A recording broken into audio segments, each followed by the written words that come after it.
આજના દિવસે ક્યાંય પણ બહાર નીકળવાની હિંમત ના કરતા નહીતર ફસાઈ જશો, કારણ કે હવામાન વિભાગ દ્વારા જે આગાહી કરવામાં આવી છે અને જે રેડ એલર્ટ છે અમદાવાદ આસપાસ તે ડરામણું છે અને અતિ ભારે વરસાદની આગાહી કરવામાં આવી છે। ન માત્ર અમદાવાદ, વડોદરા, સુરતમાં આગાહી કરવામાં આવી છે। વિંડીના માધ્યમથી આપણે જોઈએ કે શું આગાહી છે, કેવો માહોલ રહેવાનો છે।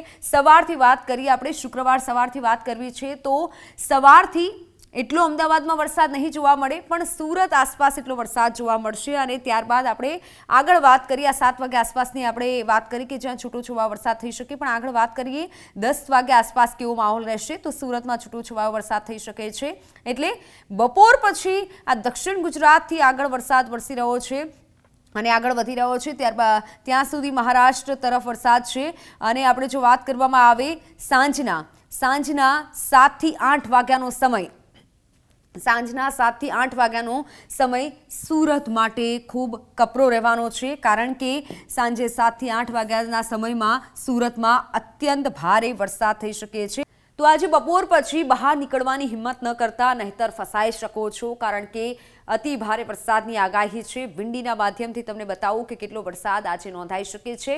ન માત્ર અમદાવાદ, પણ અમદાવાદ, વડોદરા, સુરતમાં અત્યંત ભારે વરસાદ થઈ શકે છે। આપ જુઓ કે જ્યાં વરસાદની આંખ છે, એક નહીં પણ 4 સિસ્ટમ સક્રિય થઈ રહી છે અને આ 4 સિસ્ટમના કારણે તેની અસર રહેશે ગુજરાત પર। અત્યારે મહારાષ્ટ્રથી આગળ જે વરસાદ વરસી રહ્યો છે અને તેની અસર ગુજરાત તરફ રહેવાની છે। એટલે આપણે જોઈ લઈએ તો શુક્રવારે 31 તારીખે 11 વાગ્યા આસપાસનો સમય છે કે જ્યાં સુરતને આ વરસાદ અડી રહ્યો છે, સુરત તરફથી પસાર જે થઈ રહી છે સિસ્ટમ, અને આ વરસાદની આપણે જે આંખ કહીએ છીએ, આજે અત્યંત ભારે વરસાદ જ્યાં આભ તૂટી પડે તેવો વરસાદ થતો હોય છે અને અત્યારે મહારાષ્ટ્રની એ સ્થિતિ છે અને સુરતે બપોરે સુરતમાં ભારે વરસાદ રહેવાનો છે। અને ત્યારબાદ હવે આપણે આગળ જો જોઈએ અને બપોર પછી જોઈએ એટલે 2-3 વાગ્યા આસપાસ તો ત્યાં સિસ્ટમ જે રીતે આગળ વધી રહી છે અને ઉપર મધ્ય ગુજરાત તરફ, દક્ષિણ ગુજરાતથી મધ્ય ગુજરાત તરફ આ વરસાદ આગળ જઈ રહ્યો છે।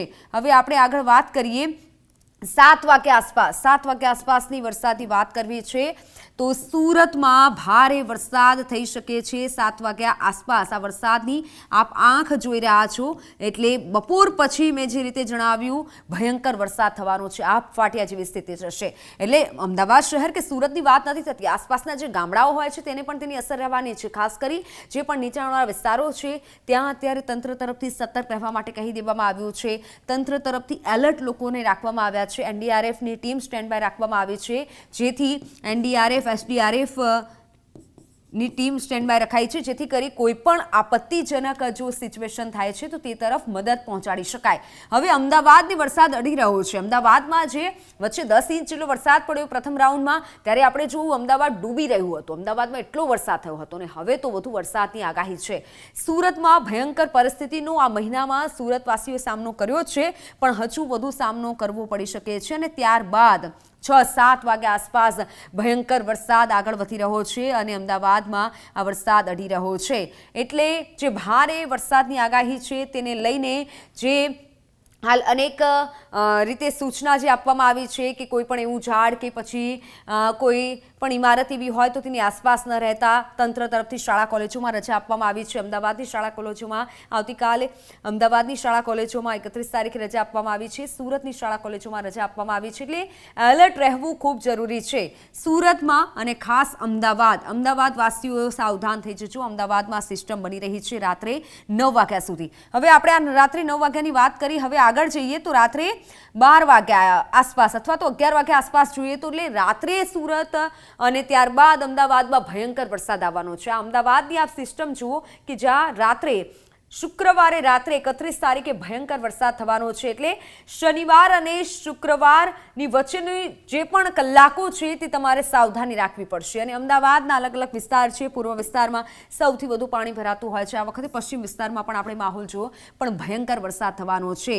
એટલે આ જે પરિસ્થિતિ છે તે ખૂબ વિકટ રહેવાની છે। પછી સુરત હોય, મધ્ય ગુજરાત માટે પણ મધ્ય ગુજરાતમાં ખાસ કરી અમદાવાદ આવે છે, ગાંધીનગર આવે છે, વડોદરાની પણ પરિસ્થિતિ ખૂબ વિકટ રહેવાની છે. વડોદરામાં પણ માહોલ અતિ ભયાનક રહેવાનો છે. થોડું ઝૂમ કરી અને આપણે બતાવું કે કયા કયા શહેરોને તેની અસર રહેવાની છે. તો જુઓ આપ, વડોદરાને ખૂબ અસર રહેવાની છે. એટલે આપણે અમદાવાદ સાવધાન કહીએ છીએ, પણ વડોદરાવાસીઓ તમે પણ સાવધાન થઈ જજો, કારણ કે વડોદરામાં પરિસ્થિતિ ભયાનક. આવતીકાલ સાંજ એટલે આપણે વાત કરી રહ્યા છીએ 31 તારીખ, માફ કરજો, 31 તારીખ એટલે શુક્રવારે સાંજે સાવધાન રહેવું પડશે.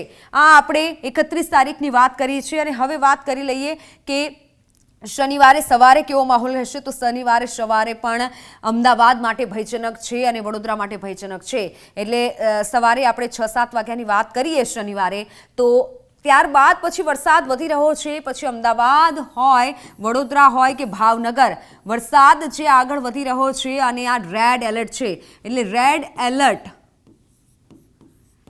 એલર્ટ માટે સાવધાન રહેવું પડશે. અને તેની માટે જે સરકાર દ્વારા જે સૂચના આપવામાં આવી છે તે સૂચનાનું પાલન કરવું પડશે, કારણ કે સુરતથી તો પછી વરસાદ આગળ વધી ગયો છે, પણ મધ્ય ગુજરાતનો હવે વારો છે. અમદાવાદ આસપાસના ગ્રામ્ય વિસ્તાર છે ત્યાં, વડોદરા આસપાસના ગ્રામ્ય વિસ્તાર, વડોદરા શહેરમાં પાણી ભરાતા હોય છે, વિશ્વામિત્રી નદી ઓવરફ્લો થતી હોય છે, પણ તંત્ર આ વખતે સજ્જ છે. ગઈ વખતે જેવી પરિસ્થિતિ ના સર્જાય તે માટે આ વખતે તંત્ર સજ્જ છે.